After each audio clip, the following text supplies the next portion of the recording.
Would you please meet with me in the Great Hall? I have come upon a difficult... Revelio. I have been meaning to speak with you.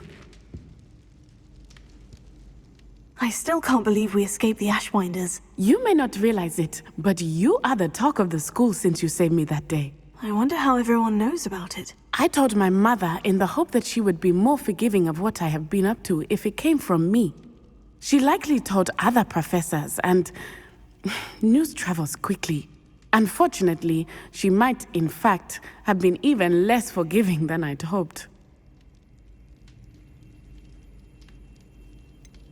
I don't blame her for being concerned. We have been involved in some dangerous activities. As the Ashwinders were locking me up and threatening my life, it did occur to me that my mother may have been right. Has Officer Singer done anything with the evidence we provided? She has not. Harlow is as strong as ever. Someone needs to stop him, whether it is us or Officer Singer. If someone had stopped the monsters like him in Matabeleland, my father would be alive today. What exactly happened to your father? It was a beautiful day. My mother had gone to tend to a neighbor who was ill, and so my father and I were galloping in the savannah. Galloping? Your father was also an animagus, I take it? He could become the most majestic giraffe, and he would carry me on his back, my arms around his neck. We were on our way home when we surprised a group of bandits who had come from our village.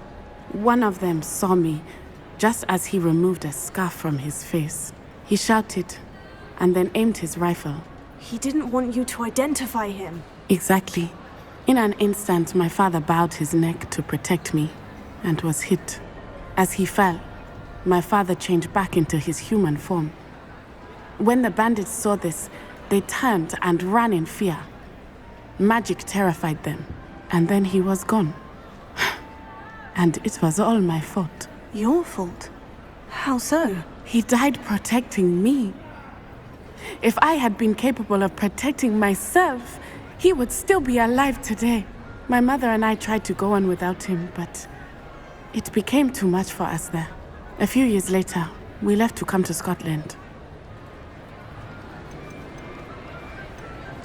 What does your mother think about all of this? Well, as you saw, she worries a great deal. She is an excellent seer, but I think it bothers her to this day that she did not see my father's death coming. She misses him, as do I.